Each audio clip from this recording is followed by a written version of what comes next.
Come on in, come on in. What's going on, everybody? Yes, sir. Oh, yeah. Welcome to the Big Time Show podcast that is being seen and heard live on the air. We are live on Podbean. We are live on Facebook, YouTube, Twitter, Twitch. This replay is being heard on pretty much all your podcast platforms, such as Spotify and Pandora and Google Podcasts, etc., etc. Thank all of you, whether you're listening to this live or my replay. Appreciate your ear as you are listening in. I hope that you would, for those that are live with me, I hope that maybe you would help your boy out here and go ahead and share if you can. I would appreciate that so much.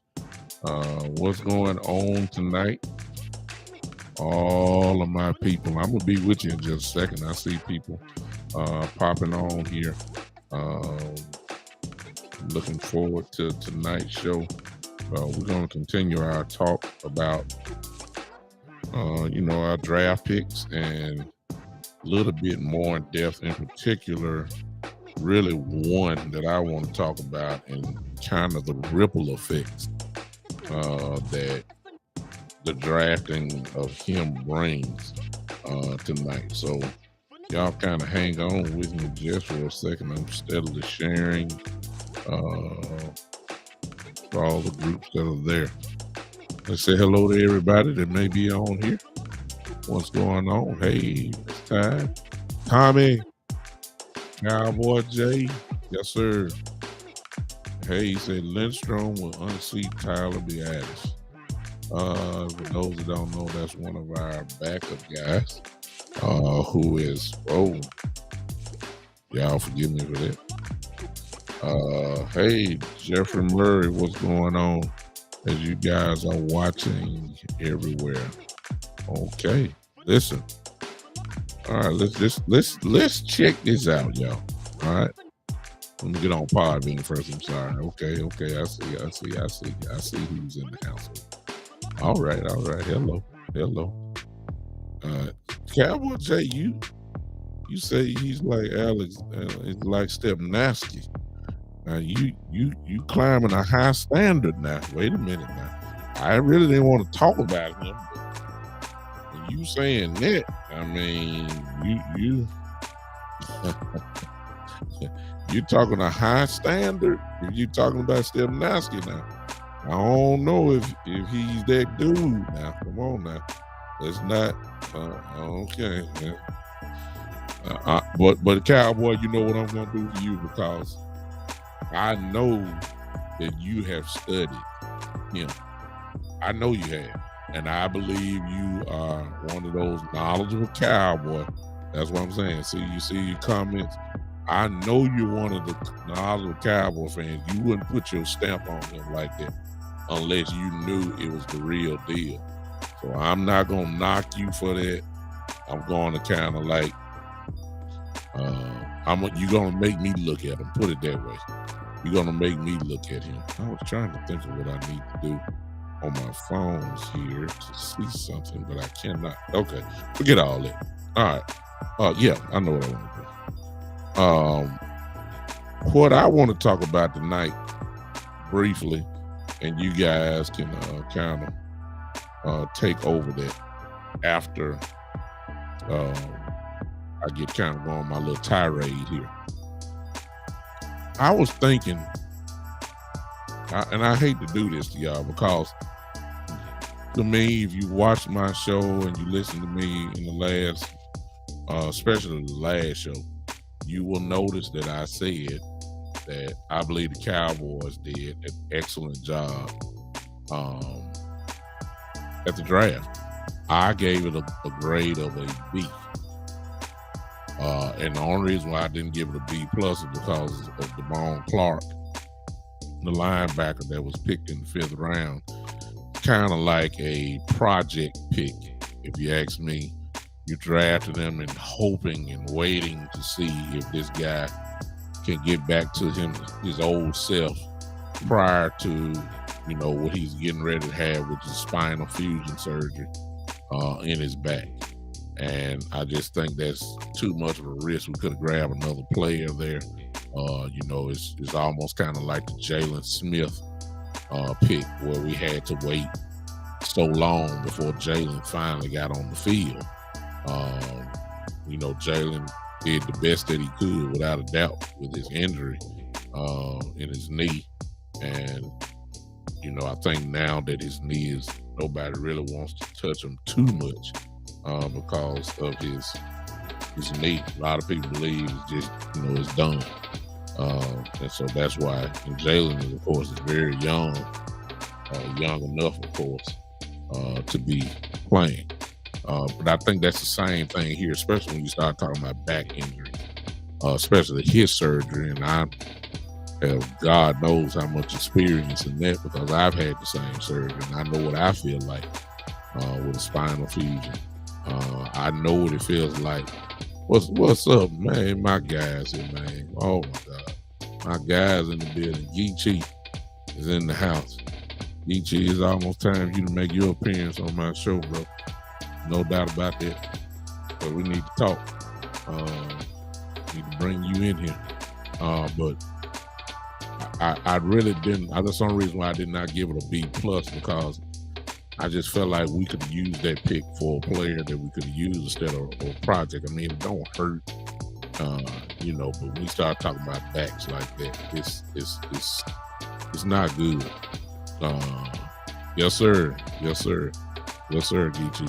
You know what time it is. We'll talk. I didn't like that pick, and that's the only reason why I dropped it to a B. But other than that, I think Cowboys did an excellent job, as I said before. One of those picks is what I want to talk about tonight. And the more I look at it, I'm going to have to admit to you, I like it, but I don't like it. Let me tell you who I'm talking about. Jake Ferguson, the tight end from Wisconsin that we drafted. It's kind of almost to me like a seesaw when it comes to attitude about him. By now, most of you have looked at just about every player that we drafted and at least seen their highlights. I'm quite sure you've done that. Jake Ferguson is a weapon. I guess I'll go with the positives first. He definitely is a weapon. He's a first team all Big Ten selection, in the Big Ten. Very, very respected conference in college football. He can flat out run routes.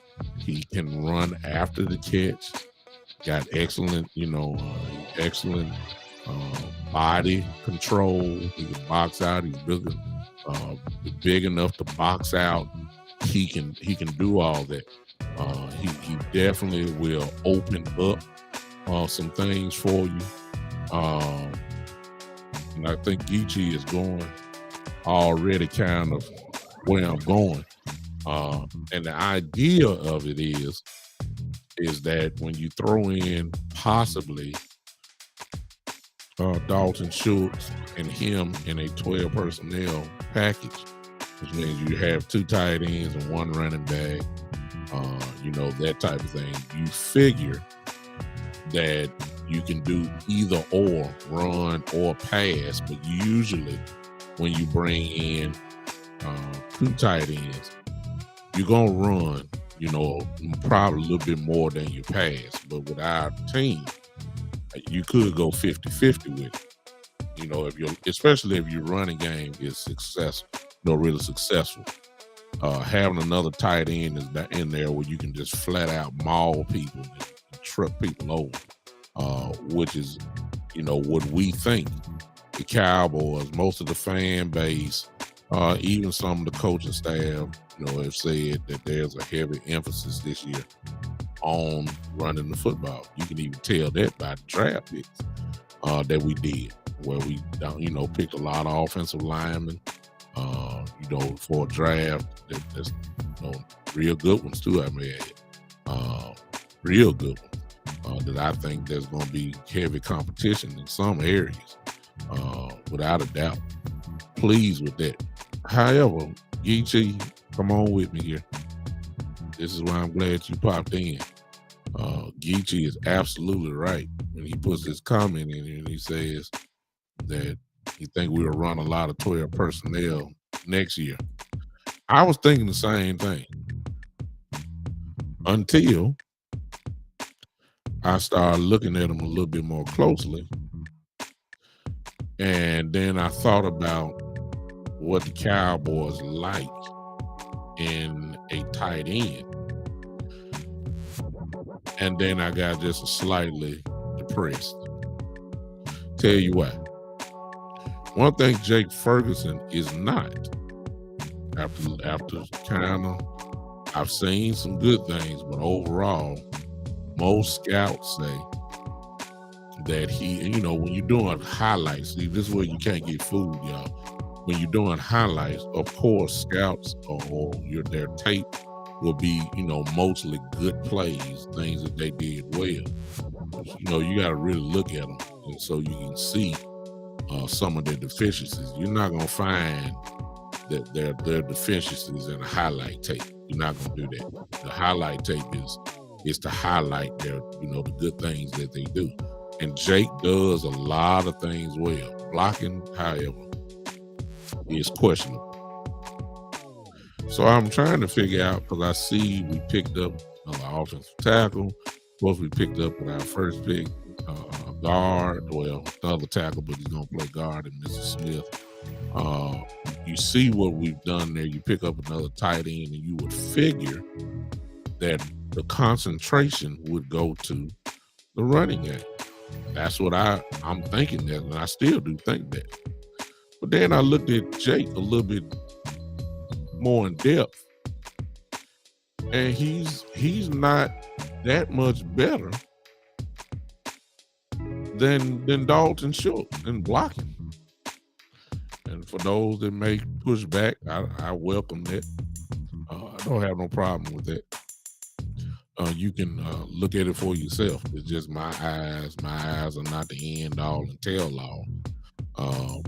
But he's not that much better than Dalton Schultz in blocking. And remember what a lot of people said last year, that Dalton Schultz is struggling when it comes to blocking. So I looked at him, and then I started saying to myself, okay, well, what is it about him that the Cowboys like? And what I'm saying is that the Cowboys, unfortunately for me, and you may have a different view. I don't have no problem with it. But the Cowboys have a certain type of tight end that they like. Not just a tight end that, they have a certain type of tight end. And lately, the tight ends that they have picked up have all been finesse type tight end. When you look at Blake Jarwin, I'm not counting Jason Witten. Witten was drafted by Parcells. We all know what type of tight ends that Bill Parcells like. And that's, guys that can block, and that's guys that can also catch. And, so we can't put Jason Witten in there. He's a different breed. Jason Witten will be a Hall of Fame tight end, no doubt about that. So we don't even count him. But everybody else, with the exception of maybe even the Martellus Bennett, for those that go a little further back. Martellus Bennett was not even considered a physical tight end. Dominant. He was more of a pass catching tight end, a kind of a good athlete, that type dude. So they always had the blocking tight end and Witten, but their second tight end was always the finesse type dude. The Blake Jarwin was a finesse type guy. even though Dalton Schultz came from Stanford, and Stanford ran the football a whole lot. And Dalton Schultz actually had the reputation of then being a good blocker. Even, yeah. I got you. I hear you, Coach. I had a problem and have a problem with the finesse of the second tight end. And after looking at Jake Ferguson a little bit more in depth, we got more of a carbon copy of Dalton Schultz. So when I say a finesse tight end, I'm talking about he's pretty much better at in the passing game than he is in the running game. That's what Jake Ferguson is, y'all. I don't like that. I gotta tell you, I don't like it. If you're saying, I think Schultz is a little bit better than what people give him credit for. I like Schultz. I think Schultz is solid, a solid tight end, without a doubt. He's a solid tight end. He's a weapon. He can catch the football. He's a weapon. He's reliable. And the balls don't drop the ground too much when it comes his way. That's good stuff. He can be considered, close to being a chain mover. Yeah, but he looks like, more of a finesse tight end than a true blocking / catching tight end. He's more of a finesse tight end. That's what Jake is. Which makes me wonder a little bit more.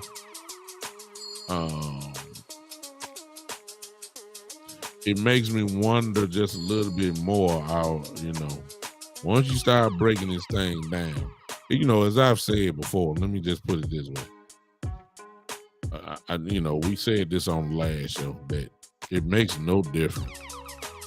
I don't care if you got the NFC Pro Bowl team as your offense. If your offensive coordinator don't know what to do with it, then we just wasting time. You see what I'm saying? And y'all know how I feel about our offensive coordinator by now. I don't trust him. I'm almost to the point where I don't like him. I'm just telling you. He is a finesse offensive coordinator. He is. Y'all know that. And so the idea of this physical brand of football that we keep talking about, that is an area that he's really not that familiar with. His play calling shows you that. I don't have to go through it again. Y'all know how many times Zeke Elliott and Tony Pollard got the ball per game. Y'all know that.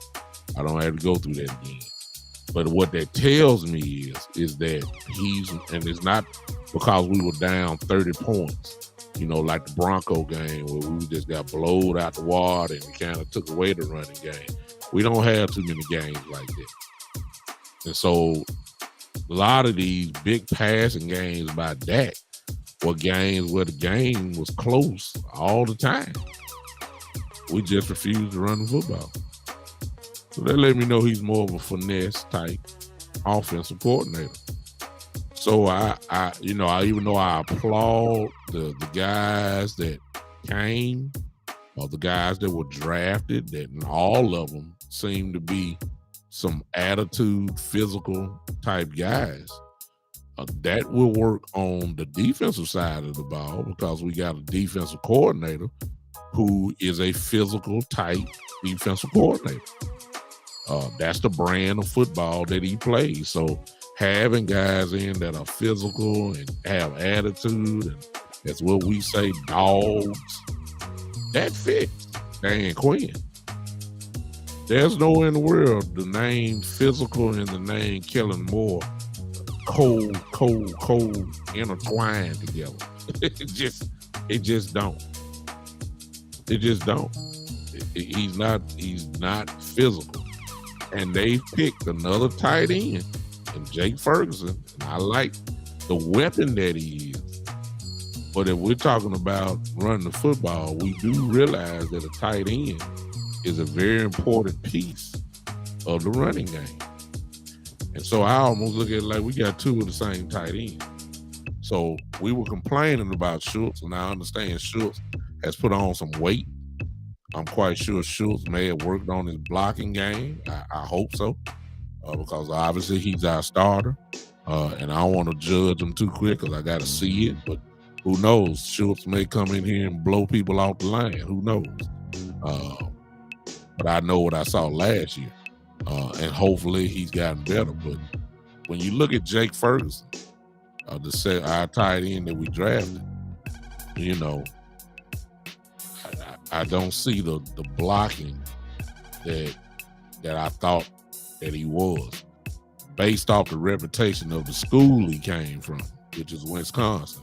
And if you know anything about college football, you know that the Wisconsin Badgers run the football at least 35 to 40 times a game. So the tight end, obviously, is a big part of it. And he was, what's up, E? And he was the first team All Big Ten tight end that he was that. I saw what Geechee just said earlier, and I would agree that this kid, most people think he has the best hands in the draft, had the best hands from the tight end position in the draft. There were many publications that said that. So I'm not knocking his pass ability or pass catching ability by no means. I've been wanting to say give Dak all the weapons that he can get. Now, I've said that. However, if we're talking about running the football, which is strange to me, because once you think about it, we had Blake, we had for a minute Jarwin last year, and then we had Sprinkle, if y'all remember that. Sprinkle is known as a tight end that was knocking people, head off. He's a physical tight end, pretty much primarily a blocking tight end, I'm sorry. We didn't put him on the field a lot. We didn't. So when we had the chance to get physical, we didn't do it. All I'm saying about him is, Jake Ferguson is, I believe we got the same type of tight end. What's up, Joe? I see you popping in. I believe we got the same type of tight end. He is not. When you look at his highlights again, see, y'all will get fooled by that. His highlights say he drive people back 10 yards. That's one play. Over a course of a game, however, though, if you look at it, you will see some issues. You will see that he's not as physical as maybe as you would think that a Wisconsin Badger team would be. Yeah, Greg, I see you, but I had ideas, Greg, and I can see that, and I believe that would be successful. No doubt what Greg is saying there for those who want to see his comment. For those that are on Podbean, the comment is that Ferguson is going to be used to attack in between the seam in the passing game. I have no doubt about that. I like it. However, I thought we were going to be, real physical. I thought we would be really trying to go ahead and hit somebody.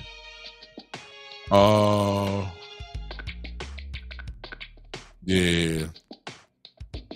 Coach is right. Coach is saying he's big. I don't know about Figgles. There's different Sprinkle, yeah. I just have the idea, and the Cowboys have the idea, obviously, you can tell the way they drafted, that they really wanted to go ahead and start getting this line, in the present somewhat to try to get that together, and drafting some of these guys as guys get a little bit older and start preparing. I think they've taken care of that, obviously.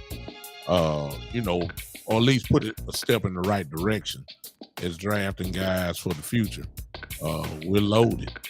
We don't know how these guys gonna play. Only the grass is gonna show, how well they really are. But to answer your question, Joe says, do you think our offensive line got better or the same with what we drafted? I think we got better. If just alone, if Tyler Smith is better than Connor Williams, that's better. Most people believe he's better than Connor Williams right now, and hadn't even taken a snap in the league yet. Most people believe he's already better. He's strong. He mauls people. He drives them back. He's incredibly physical, and he's strong. That's something Connor Williams was not. I think that the kid is already, better than Connor Williams is, even at guard. I believe he is now. I know he's stronger. I say that. I exactly, Greg. That's what I said earlier. If you know anything about college football, and especially pretty much all the Big Ten teams, all of them, Ohio State, my team, Michigan, Michigan State, and Indiana, and Wisconsin, and Minnesota, and Penn State, Rutgers, all of them, Northwestern, the whole conference believes in running the football. And you have to be, because, as you know, in the Big Ten, right around October, November, you know what happened in the North. It gets cold, and the snow starts falling. Oh, my goodness. You got to run the football. That's what the whole Big Ten does. Wisconsin is known for that. And for him to be the starter, obviously, you got to have some type of blocking. But once you look at him, you see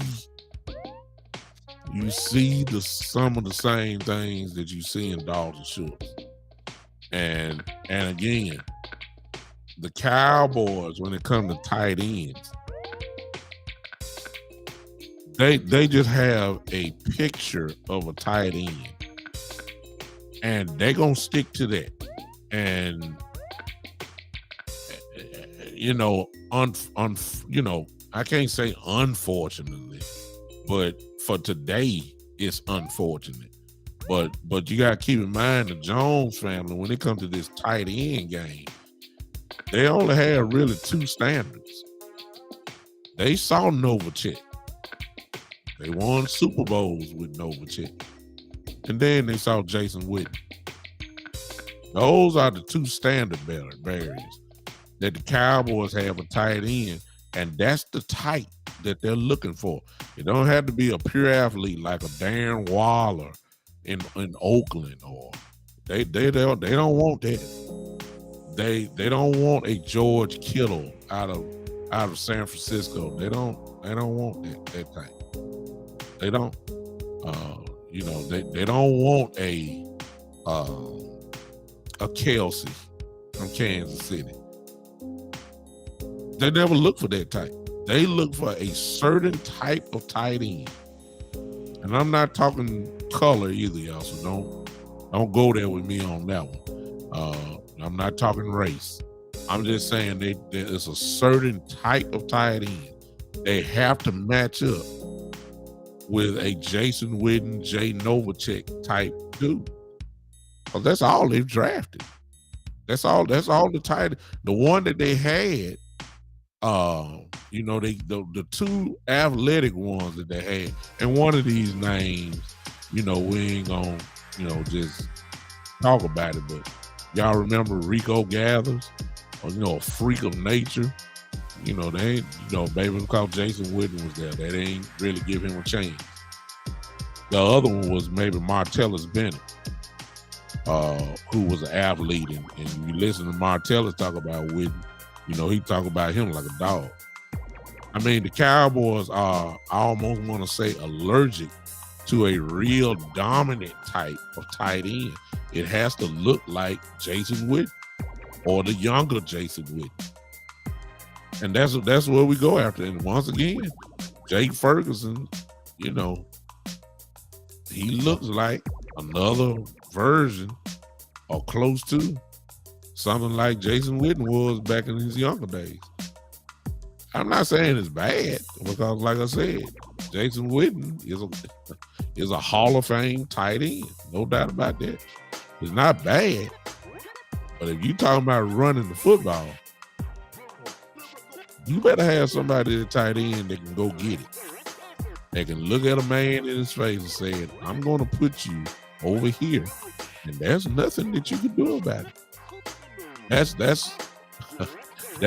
kind of tight end I'm talking about. Who knows? We ain't took a snap yet. Maybe that's the case. I don't know. What you say, Shane? I'm sorry. I'm just looking at your comment. We have to look at the bigger picture beyond this year. McCarthy and Kellerman will be gone after this year, in my opinion. I think the Cowboys are taking on Dan Quinn's attitude. We are in the process of changing the entire team from a finesse to being a physical team. I agree. Almost with everything on there. I don't believe that McCarthy would be here. He can't struggle this year. He has to do something. Remember what I told y'all months ago? I said if the Cowboys start off real slow, I'm not sure if McCarthy would make it out of the year. Yeah. I wouldn't be surprised if McCarthy, if he starts off slow, because there's going to be some expectations for this team. And if he starts off slow, real slow, I'm talking about like 2-4, 1-4, something like that. That seat is going to be so hot. That seat is going to be so hot. Crazy hot. And I wouldn't be surprised if the pressure get on him and Jerry make a move. Because he's had, 3 years or whatever. Last year was his best roster that he put together and couldn't get out, even out the first round of the playoffs. Jerry is not going to be very patient. I don't see it. I don't see it. So I think you're right, Shane. That's it. He may not make it through the year. That's my opinion. He might be gone if they start off slow. Yeah. It's gonna be a problem.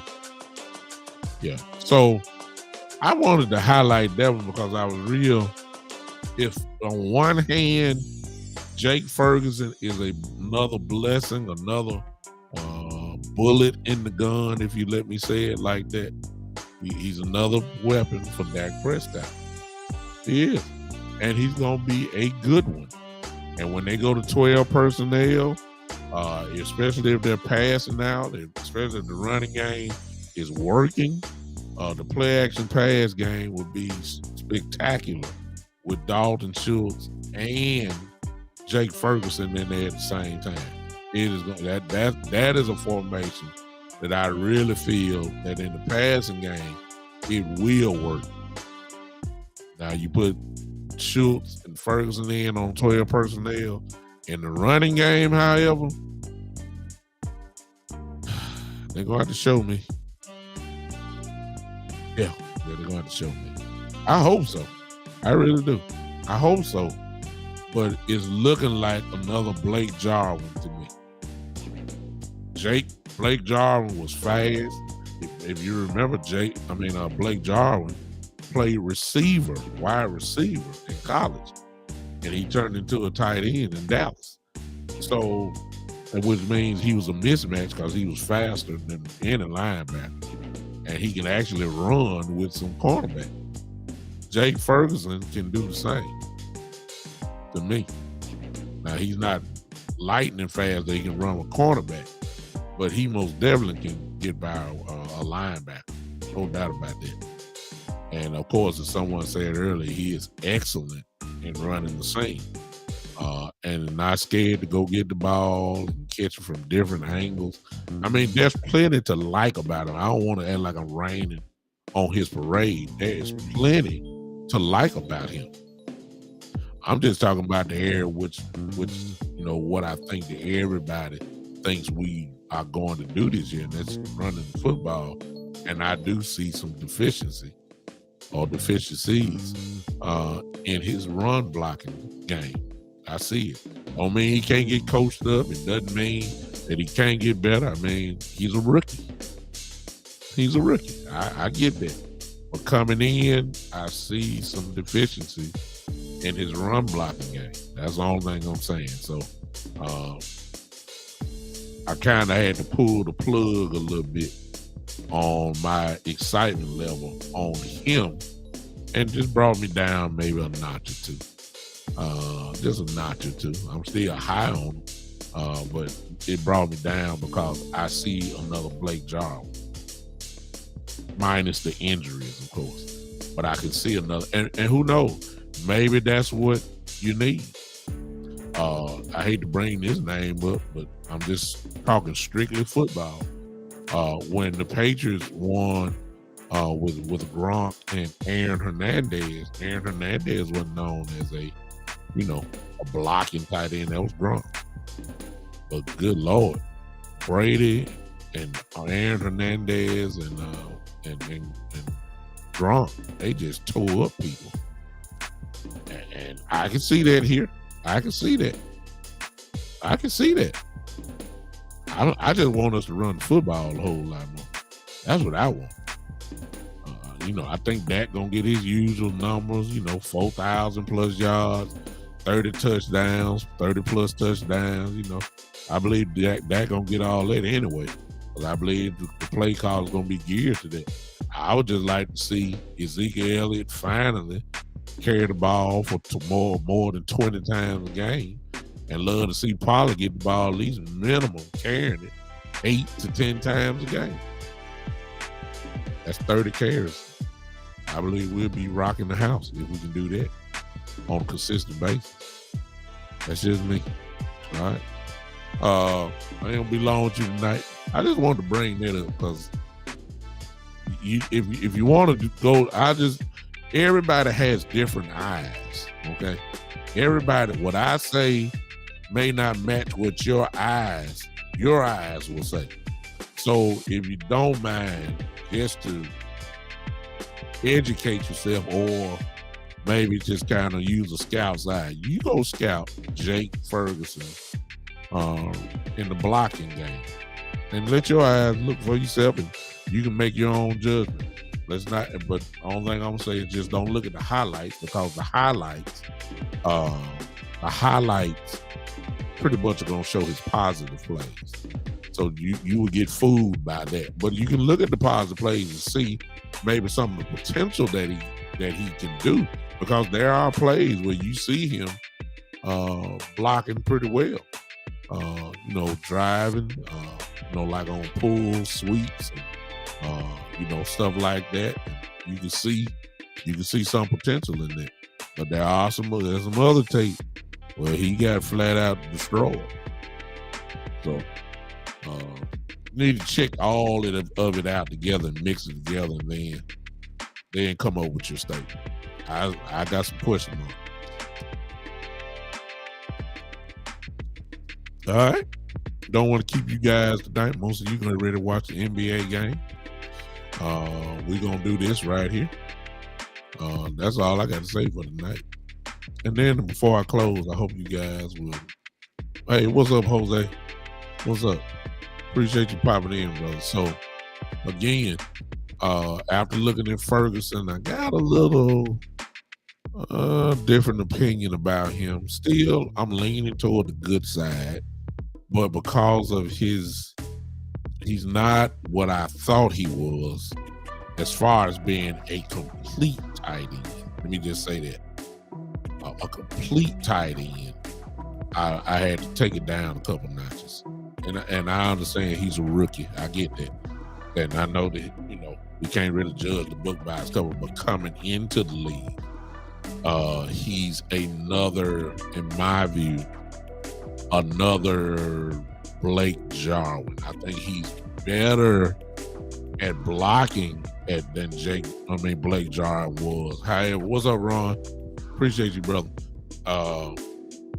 He's better than Blake Jarwin as far as run blocking goes, but that ain't saying much, because Blake Jarwin wasn't good at all. You know what I'm saying? You know, I can't give Blake Jarwin no credit in blocking because he was not. He was horrible, actually. Yeah. You're right, Jose. He's actually real good to me in the passing game. He's a tremendous weapon. It will be. You can see that. All you gotta do is look at his film on that. He is going to be look, I'm telling you, when they put the 12 personnel in, and it's more of a passing down from the 12, I can see Dak Prescott carving teams up with them too. I can see that. However, I can see also, because I can see where they're not going to do too well in blocking from a 12 personnel, because neither are known as real good pass blockers. Not Blake Jarwin, but Dalton Schultz is not. And from what I've seen from Jake, I got a few question marks. I'm not saying he's trash. He's not. And I'm not even saying that Dalton Schultz is trash, but we all saw last year and the struggles that he was having blocking last year. And hopefully he's gotten better. Like I said earlier, they say he's added on a few more pounds this year, which can't hurt. And maybe that's, get him in a better position in the running game as far as blocking. All right. Let's do this. Appreciate you guys staying and hanging with me, listening for me for a minute. There's the call-in line. Exactly. He regressed. That's what I was saying, Jose. Stanford for Schultz. And actually, he did a great job blocking there. He did, coming out of college. He got here and he's been going down. Yeah, Greg, that part I can see. I can see him being a real problem for teams in the red zone. I can see him being a problem anywhere on the field. I can see that. But I need to see him also become a more complete tight end. And like I said, the kid just got drafted. He just got drafted. So, we got a little ways to go. Call from Coach Jamal. All right. Here's the first call to in. accept, press 1. To send a voicemail, press 2. Coach Marv is in the house. And here he is. What's going on, Big Show? What's going on, man? Hey, man. What's going on today? Man, you've been spitting some truths out there, man, about that tight end thing, man. You're so correct, man. We need that blocking tight end. A Hall of Famer said that. Yeah. Emmitt Smith talked about that weeks and weeks ago when they was asked about what the Cowboys need to do, and he said he needs some tight ends in here that could block, as well as catch. But for what they do, they need to be exceptional blockers. And we didn't have exceptional blockers. I think Dalton Schultz got to the point where he started catching passes and started to get to the point where he wanted to try to get open, and he lost weight. He got smaller, so he tried to get open a little bit more, and his blocking suffered. Jarwin couldn't block my nephew. Exactly. Jarwin couldn't block me. Jarwin couldn't block me. He couldn't block nobody. and Sprinkle was 6'7". He was big. Physical, I don't know. There's a difference. You can be big, that don't mean you physical. I didn't see him finishing guys. He gets in the way of guys because his big frame, and plus his technique of if you watch film on him, his technique of getting off the ball fast and taking proper angles hurt him. Is the reason why you got to think about it. When you're a tight end, a blocking tight end at Washington, when you're playing for that coach in Washington, who's a physical guy, and they allow you to walk out the door easily,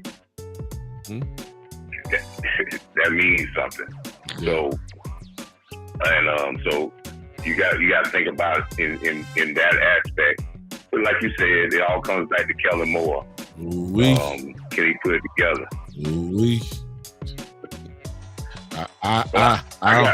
Go ahead.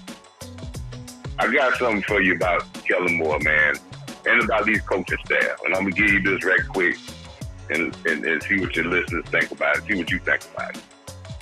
As I've been saying, we have went grocery shopping these last 3 to 4 days. We have gotten our draft picks in. We have gotten our free agent signings. I like some of those guys that we got in the free agent signings also. So we have gotten all the groceries and we have put them in the house in the store. And now we're getting, like I said before, we getting with the chefs and the cooks. And we saying we want you to prepare a meal that's gonna last 21 weeks. Not a meal that's gonna be a snack. This meal that you're going to put together is going to have to last 21 weeks. That means we talking about all the way through the Super Bowl.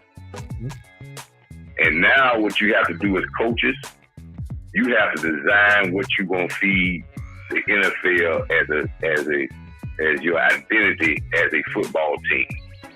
So that's your meal plan. You got to come up with what kind of courses you going to serve as your identity.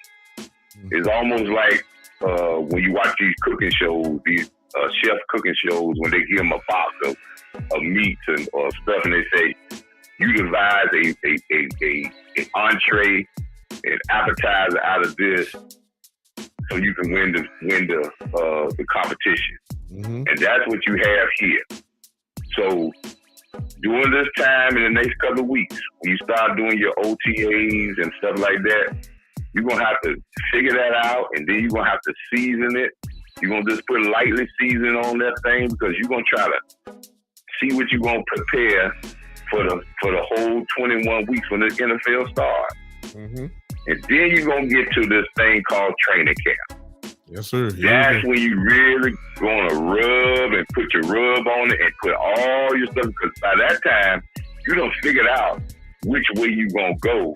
And now you're going to try to start preparing this entree so it can last 21 weeks. Yeah. And this is the problem I have with the Cowboys. And I've had this problem with the Cowboys for a while now. When you get this young team where you don't have number one guy that's 30 years old, when you get this team out in Oxnard, you're gonna have to grind this team a little tougher. I know the NFL has changed, but you're gonna have to take it to the level, to the nth degree with this team, because you need to know if this young team can really put up with the heat to take it for 21 weeks. And you can't wait till week 2, and we got to put a guy there, and we don't know if he can take the heat. Yeah. So I want the Cowboys this offseason, this training camp, to have more inter-squad scrimmages. At least 3, like some other teams. Yeah. So they can face competition and put these guys under fire and not worry about injuries because they're young. And worry about getting this team ready for the battles they're going to have for 21 weeks. So chefs, coaches, y'all got all the prep work you can do. Kellen Moore, find out what you got and devise a plan, like Quinn gonna devise a plan that's gonna last for 21 weeks. And you're gonna stick to it, and you're gonna be due diligent to it. You're not gonna be a running team against the lonely teams in the NFL. I want to see a commitment to running the ball when you're playing in big games.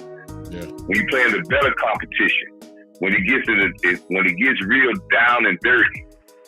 So if you can't cook and you can't prepare a meal, you know what they do on the cooking shows?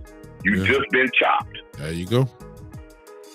So if you can't put that meal together from that assortment of groceries that has been brought in there, then you're gonna get chopped, and then we're gonna bring somebody else in here that knows how to put it together and get it to the 21 weeks and win the show. Yeah. That's what I want this team to do. Yeah. And it's all about now taking those groceries, realizing the plan, and going with it. Yeah. So, love it, Coach. Love it. We'll see. I love it, Coach. Appreciate your call, brother. All right, my brother. Thank you. All right. Now, let me tell y'all something.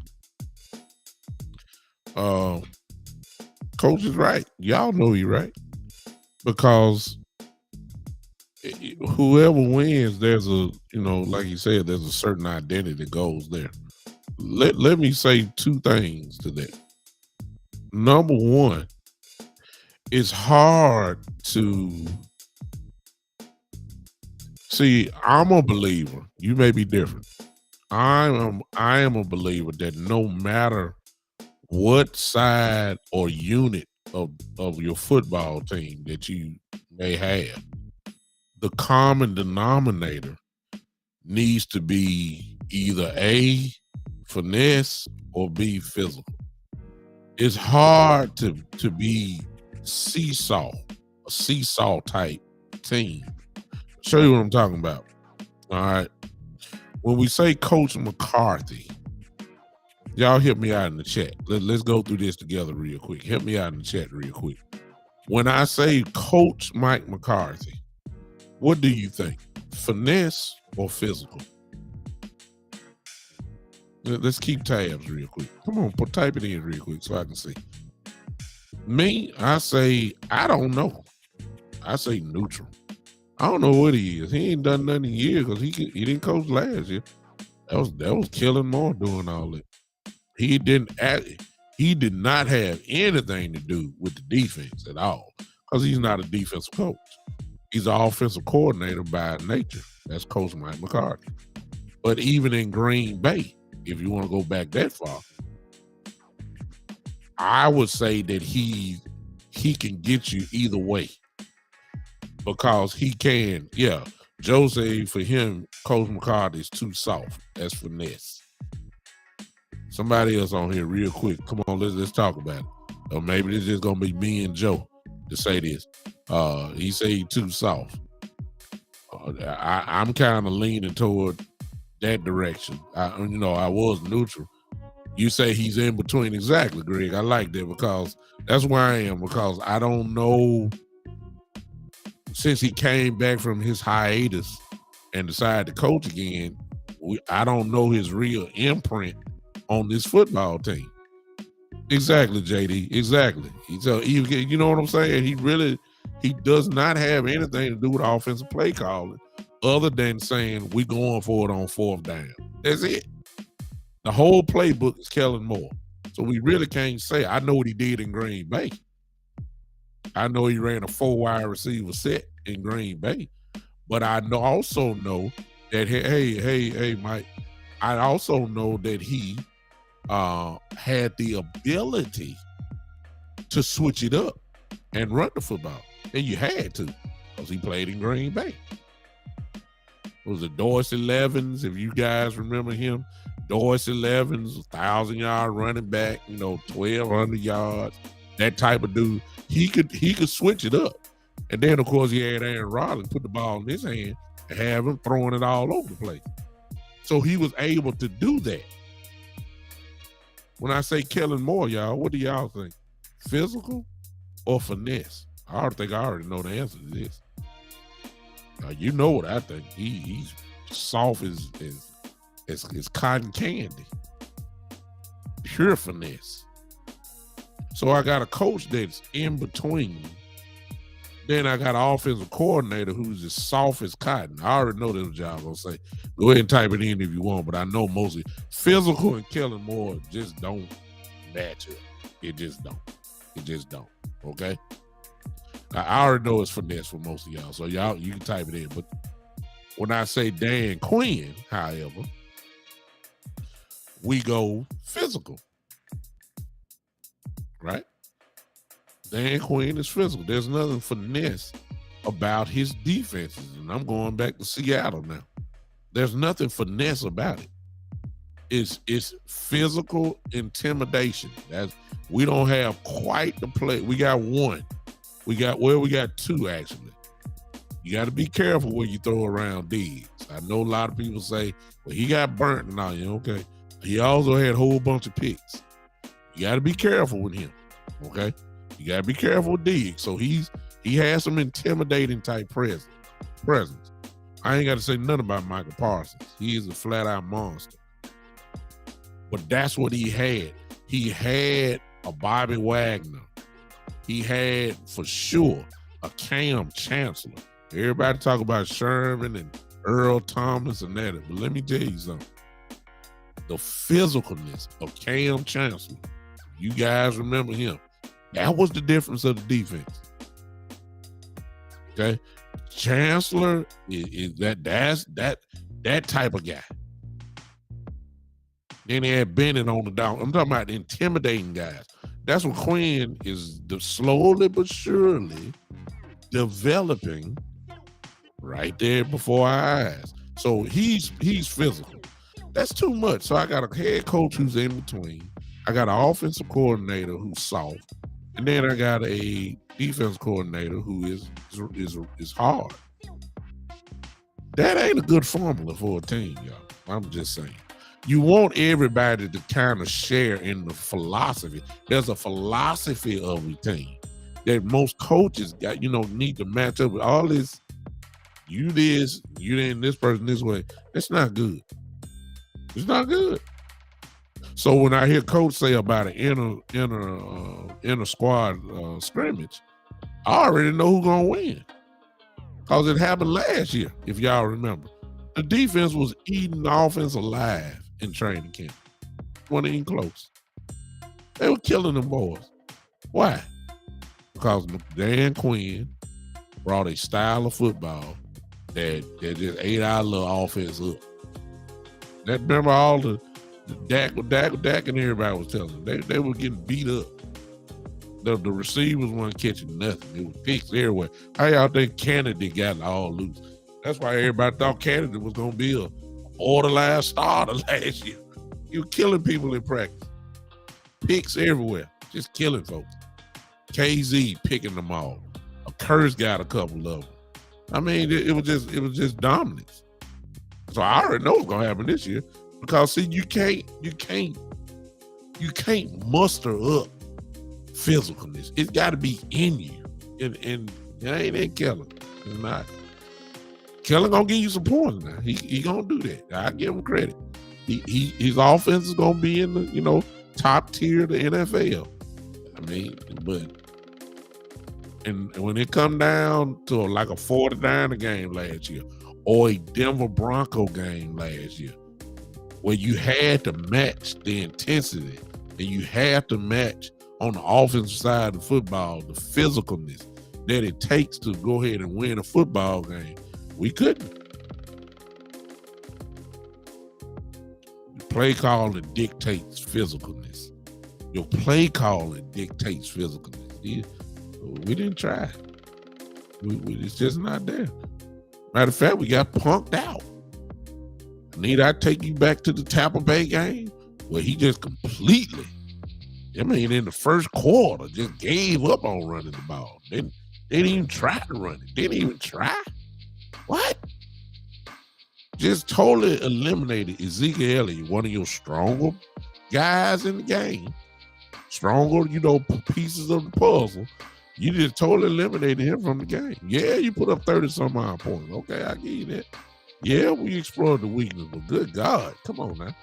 You didn't even try to run the ball because you want to be finesse. This is the offensive coordinator that I just ain't sure. And I'm sorry. Everybody just thinking all of a sudden because we drafted these linemen and we got a guy who looked like he's going to be our guard this year. And you see how physical he is. And we got the kid, the 5th round tackle, all these guys, And for some reason, you really believe that the offensive philosophy of Kellen Moore is really going to change that much? Really? I look. I believe it when I see it. I'll believe it when I see it. Until I see it, I'm saying we're going to see the same old Kellen Moore. What is Kellen Moore? Dak Prescott going to throw the ball 30-plus times a game. Ezekiel Elliott is going to carry it under 15 times a game. Tony Pollard will get the ball 4 to 5 times a game.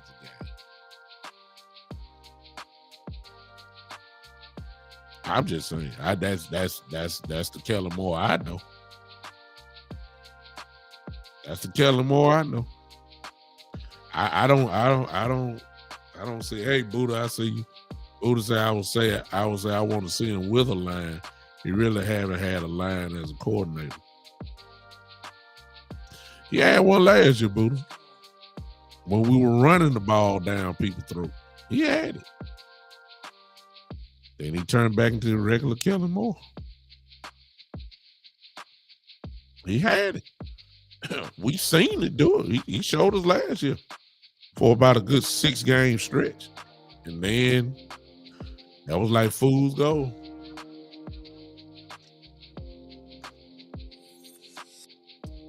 I got another call in. Let's see what's going on here. Call from Michael Evans. Michael Evans is in the house. My guy Michael Evans is in the house. What's going on? What say you, brother? What's up? How you doing, Mr. Douglas? Man, I'm good. Man. I'm good, man. How you doing? I'm doing good. It's like I just stated my comment. I'm down here at the United States-Mexico border here in California, down there south of San Diego. Okay. Appreciate you calling in from there, man. I think you're right about Kellen Moore. He is a finesse coach, but I think if Mike McCarthy had more control in his offense, it would look like the way it did in Green Bay, or even when he was an assistant in New Orleans, or even in San Francisco. I believe it will look more like a traditional West Coast offense. But as we all know, Kellen Moore was already in place when Mike McCarthy was hired, and Jerry Jones said that he's going to be the offensive coordinator. So Mike McCarthy, I mean, how much say does Mike McCarthy really have in his offense? No. I don't think he's got, I agree. I got none. No. Well, hopefully, I know it was kind of under the radar signing. Well, hopefully, Brian Schottenheimer, when he's coming in, maybe he'll give this team a nice, healthy injection of Marty ball, just like his dad. Because everybody knew what Marty Schottenheimer loved to do. He loved to run the football, and run the football. So maybe Brian Schottenheimer can get through to Kellen Moore saying, look, we've got to try to be more balanced. And I think with the way they draft wins, I really think they're going to go that direction with especially the offensive linemen they drafted. I know a lot of people, they were all going crazy about Tyler Smith. They said all these penalties, and he said he's like Conor Williams 2.0. But I think that guy is a baller. I think he's really going to help in the run game. So I'm going to kind of take a wait and see attitude, but nobody can judge what this draft class is going to do. You got all these guys out here giving the Cowboys like C or D on their draft. I don't know if you heard today on this video, they just killing the Cowboys draft. I can't even watch that show anymore. It just makes me so mad. But I'm kind of interested in what you think about their draft. Cowboys draft? I thought it was a B overall, and I would have gave it a B plus, but I did not like the pick of Damone Clark, the linebacker from LSU, who's going to have spinal fusion surgery in his back. I did not like that pick because that's really just a project type pick. And when we start talking about backs, especially in the position that he plays, which is a linebacker, the amount of collisions that's going to happen. Guys that have it's not too many players in the NFL that are playing with a spinal fusion or fused back. As I've said earlier, I know about it because I've had the same surgery. It takes something completely out of you. And of course, the kid is in way better shape than I am. I don't know. I just, and he's going to miss the whole year. And then, you got to get him back. And I'm quite sure the kid is going to work hard. If you follow him on Twitter, you can tell he's one of these guys that's driven. He kind of reminds you of Jalen Smith. And actually, his situation just a different body part. It reminds you of the project that we just waited on Jalen Smith for almost 2 years before he finally started, really playing. It's just the back, man. That's it's a little different. It kind of reminds you of Peyton Manning slightly. That when Peyton, of course, had that neck fusion surgery, he couldn't even throw the ball no more. Of course, they had such an incredible defense, and he can run it. And his play action game was so well that even though he didn't have the arm, he still was able to win the Super Bowl. So, but Peyton was not nowhere near where he was, before the surgery. You just lose it, I don't know what the young man's situation is. I know what my situation is. I end up having permanent nerve damage, that pain that shoots down your leg and make your leg almost want to give out on you a couple of times. I don't know if that's him. Maybe the fusion fixes it, but man, that recovery is something different. That's all I'm gonna say. And the human body ain't made for collisions like that from the linebacker position. But other than that guy there, I would have gave it a B+ if it wasn't for that pick. But other than that, we got some real solid picks. Yeah, I like that lineman they took from, I think it was North Dakota. Oh, my goodness. I mean, I just kind of want to know it, hit highlights. Holy cow. Yes, He's sir. just throwing people around like ragdoll. See, that's what this offensive line is. It's that nastiness. Yes, sir.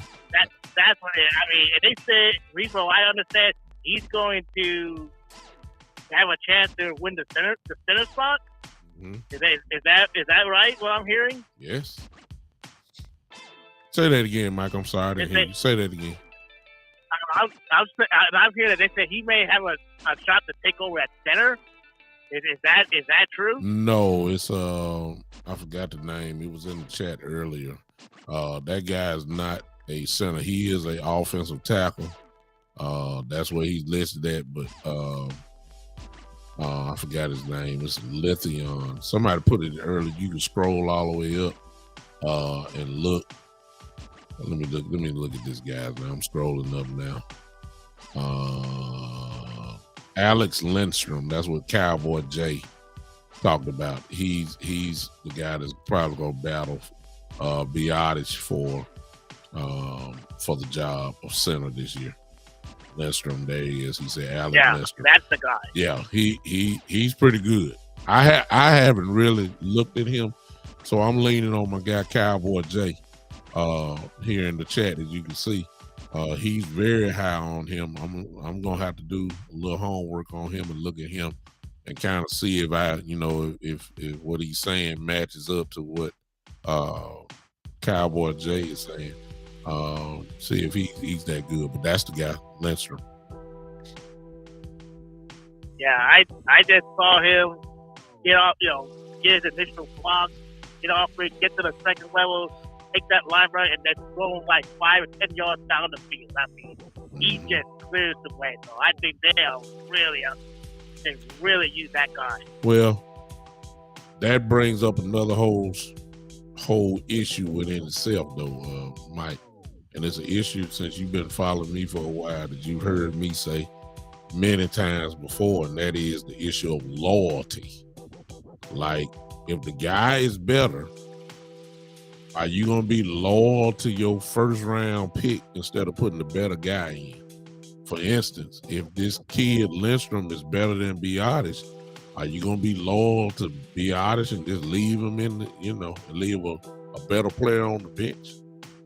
that's the problem that we had with Terrence Steele. Terrence Steele should have stayed out there, but because of loyalty to Lyle Collins, it messed everything up. So, you know, that go ahead, I'm sorry. I think what you're describing is, are they going to put the best players on the field, or are they going to play politics? They didn't last year. That's for sure. They didn't last year. We thought, however, I will give them some type of credit. We thought that McGovern was better than Connor Williams, and it turned out that he was not. So they did try. But when it came to Terrence Steele shouldn't have been on the bench at all. They were loyal to Lyle Collins, knowing that Terrence Steele was playing better football, but they messed it up right then. So when we start talking about that, then, you know, that's my questions. It's kind of like the wide receiver position. I already know, Coach. I already saw him. Yeah. I was talking about Lindstrom. I already know the kid from North Dakota can go. He's mean. I get that. When I think about, for instance, Tolbert, the wide receiver that we picked up from South Alabama, who is a dog. Do you understand what I'm talking about? He can go get it. That guy's a player. Okay, so here's my question. Are you so loyal to James Washington coming in? I'm just thinking of when you get healthy. When you get healthy, well, I'll just stick with James Washington because James Washington can play inside or outside. Are you so loyal to James Washington that if this kid comes in and just destroys people in training camp and in the preseason games too, if he just comes in and lights it up, are you gonna be so loyal to James Washington that you're not gonna let him start? Because there's a lot of people already believe this kid could be our number 2 receiver. I'm serious. There's a lot of people that's already believing. And definitely a 3rd receiver.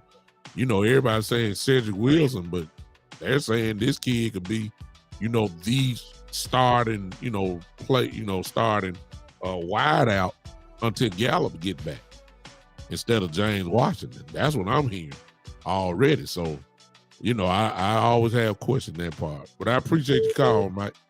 Thank you for calling, man. All right. Thank you, sir. Okay. All right, bye-bye. Hello. Call from. To accept, press 1. Hey, I don't know who this is, but what's going on from Georgia? Who is this? What's going on? This is Cowboy J. Ogre. My man, Cowboy J. Yes, sir. What's going on, man? Man, I like the draft. I do too, man. I think we went and got we went and got what we needed. You know, yeah. I would have liked to see us pick up one of them late round quarterbacks. I would have, you know, when one of them 5th round picks. I think the Redskins or either the Eagles got one of that Carson Strong dude. Yeah, I thought we should have picked him up just in case. You know what I'm saying? You know, Cowboy J. You know good and well that the Cowboys would never bring in anybody that resembles competition to their starting quarterbacks. That go back a long way. I mean, they never brought anybody, and they shouldn't have, to challenge Aikman. I think Jason Garrett was the backup. But when it came to Romo, they never brought nobody in that would challenge him. And then, of course, with that, I mean, good Lord, Ben DiNucci. Come on now. Good God. I mean, Andy Dalton was a little bit past his time, so I didn't even consider him a threat. But we don't usually do that. Now, let me throw this in. Everybody's getting excited that Nick Foles is a free agent. You know, he's available. There's a lot of fans who want Nick Foles. I personally wouldn't mind it. Actually, I wouldn't. But let's not get too excited about that. But go ahead. I'm sorry. Well, I mean, he can get. He's one of the guys where he definitely can get hot. You know. You say that, and you need somebody like that. You know, I don't know how good that'll be for Dak because it looked like it kind of damaged Carson Wentz. But you need somebody on a team like that if your starter go down, you can come in and he can get hot and win some games. Yeah. Especially with the way this roster is always built. The Cowboys, they always gonna have skill position players that you can plug in, even the average person, and be able to do a little something with. You know what I'm saying? Yeah. Yeah. And that's my point of view. Like, as far as I didn't want to pay a lot of money for that quarterback spot because I'm like, we spent so much resources around him to the point where you can put in somebody that's just capable and he can kick and go. We've seen the numbers. The numbers don't lie, man. Oh, yeah. The wins didn't add up, but that's because the injuries started to pile up. Yeah. Yeah. No doubt about it. I like it. The draft was good, Cowboy. I can't go against. Will McClay did his job once again. He did. No doubt about that. He did. Oh yeah, we'll play. It's the guru. No doubt about it. And I'm gonna tell you, and I hope that it hold me true. But that Lindstrom dude, I was listening to the interview, and they was asking him which team, and he said he liked it the way the 49ers ran the ball. Physical. He said because they run a zone blocking scheme, and he like getting out on the edge. Mm-hmm. And I was like, man, I wonder how much zone blocking we do. Well, let me put it this way. Ain't gonna be much, Cowboy, not with Tyron Smith being your tackle. He can't get out there no more. They don't even use him for the screen game. You can't do no sweep. You know what I'm saying? You got the personnel gonna kind of dictate what kind of scheme you got. Tyron Smith can't do that no more. No. He can he can line up and knock your head off now. He can still do that. But as far as pulling and getting out on bubble screens and then getting out on sweeps.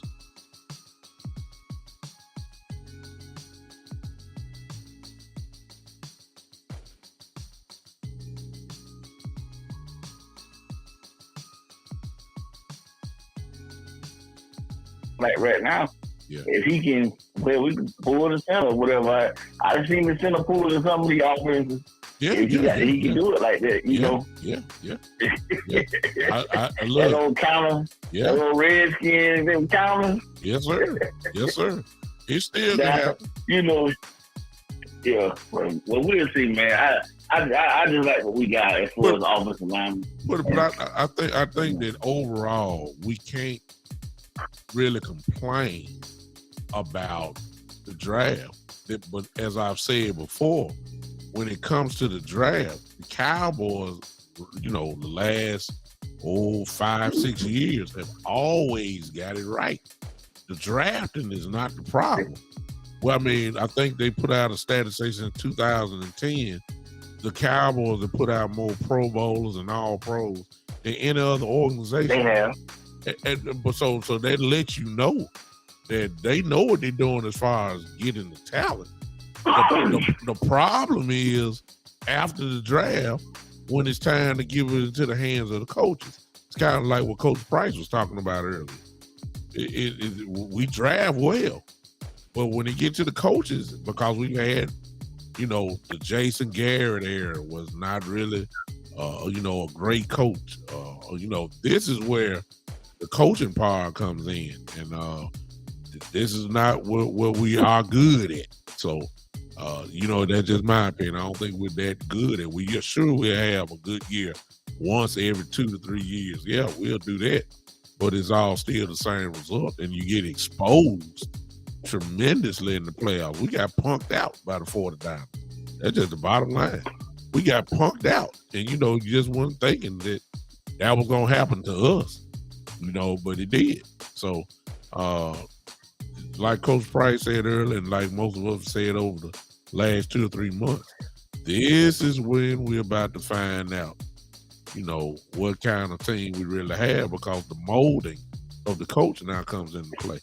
So I don't know, Cowboy. I'm not sold.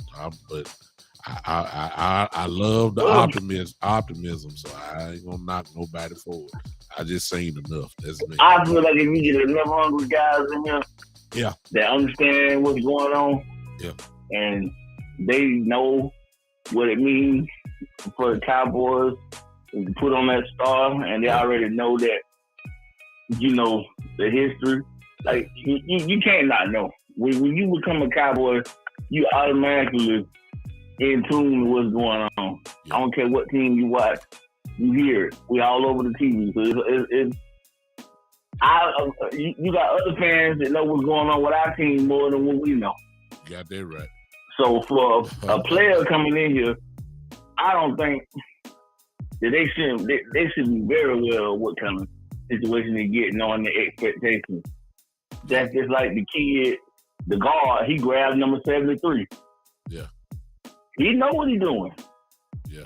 Now, you want to put that pressure on yourself like that, then It's trouble. go ahead. I like it, man. It better add up to it. That's right. Appreciate you, Cowboy, man. Thanks for calling in, man. Thank you so much. All right. Thank you, man. All right. Hey, Keith, I see you, man. What's going on? Appreciate you popping in. Listen, I don't want nobody to get. What's up, Coach? I see you, Coach Dante, in the building. What's up? I don't want to knock nobody parade down because I'm not trying to kill your optimism, but I think it's, we got to be, I'm more lean on the realistic side, and my mind is fixed.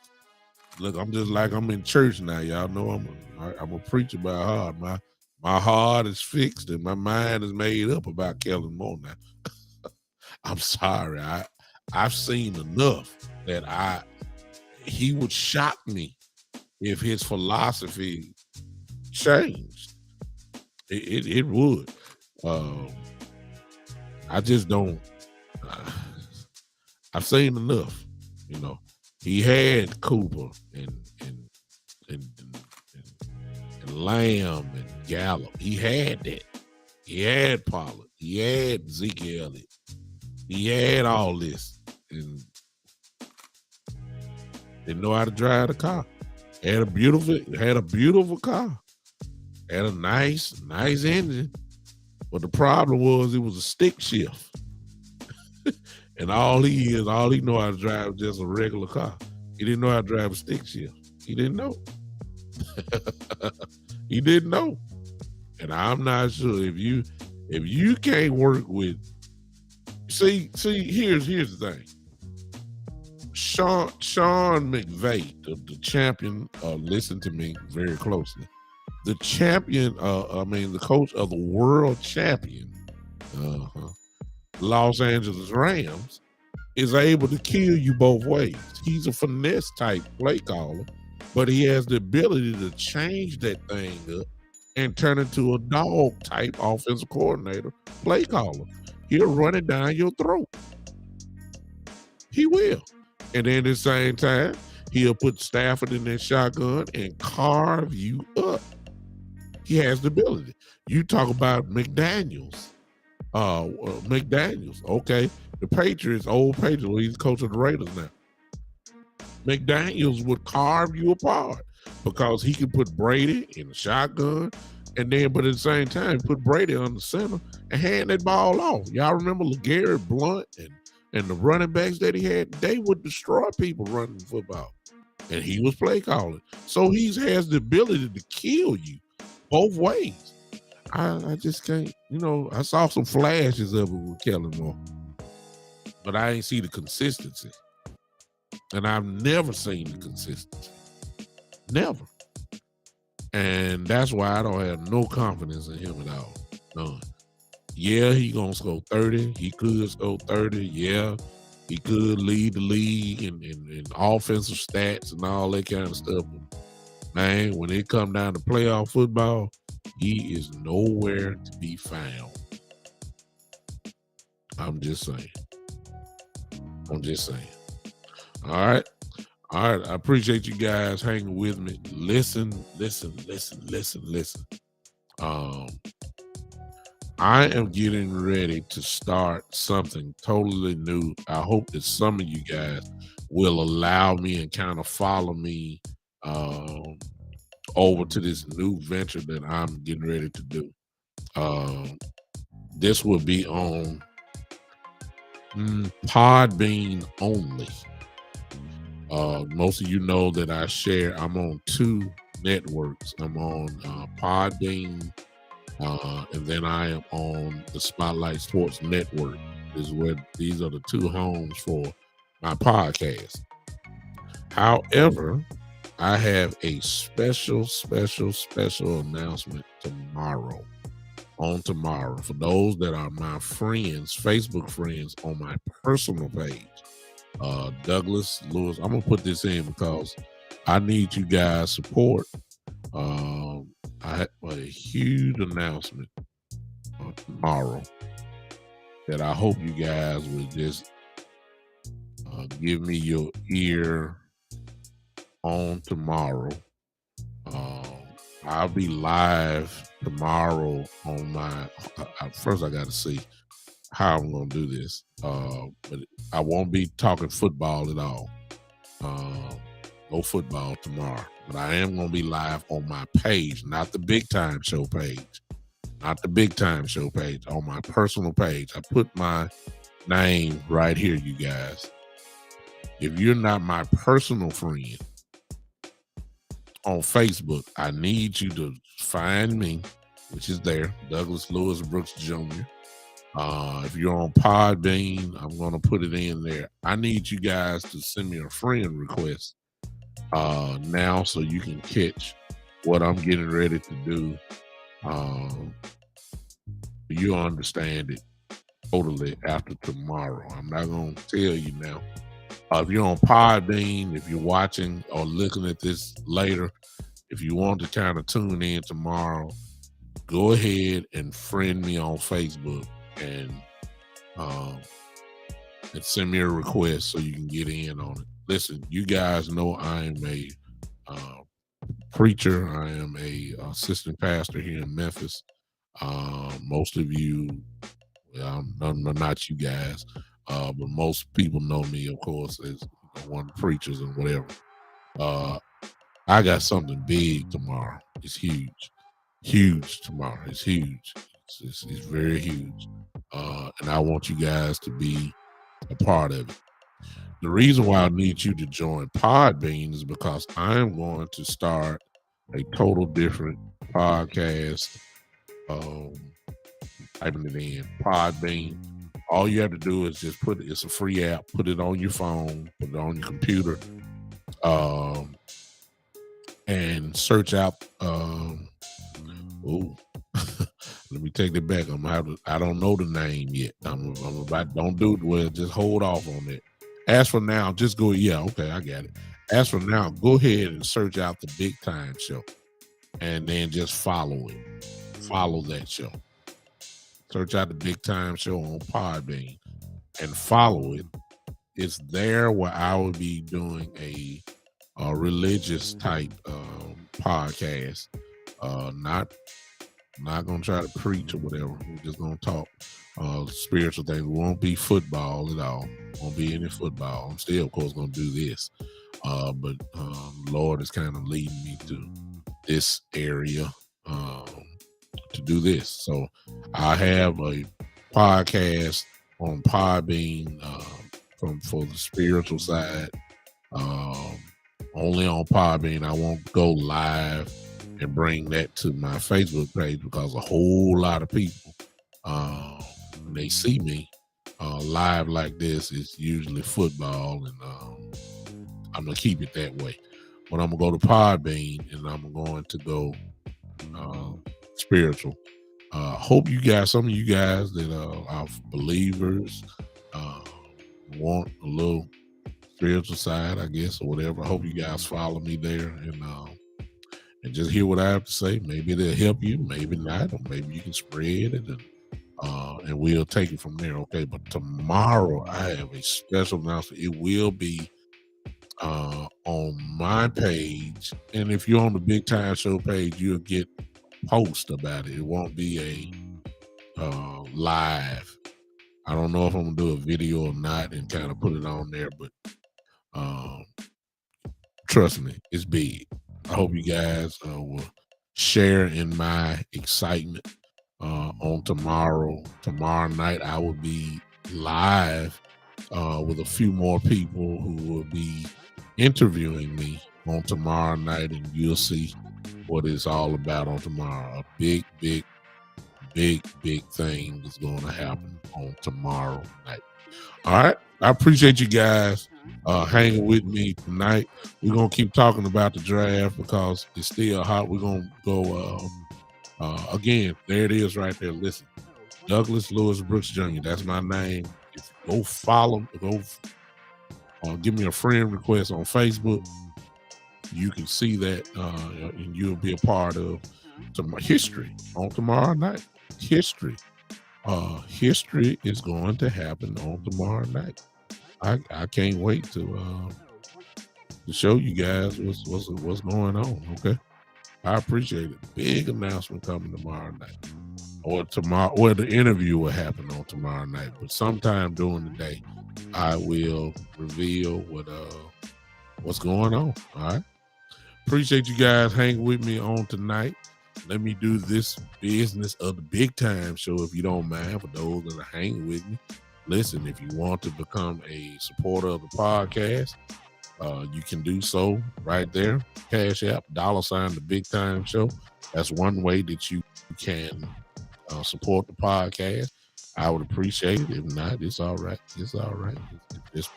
Just keep hanging with me. One other way that you can do that is the Big Time Show 3.supercast.com. The Big Time Show 3.supercast.com. It's both ways. Well, that's a way that you can become a monthly supporter of the podcast. You know, whatever you want to give, $2, $3, $4, $5, whatever it is, you can give that, and it'll come, monthly.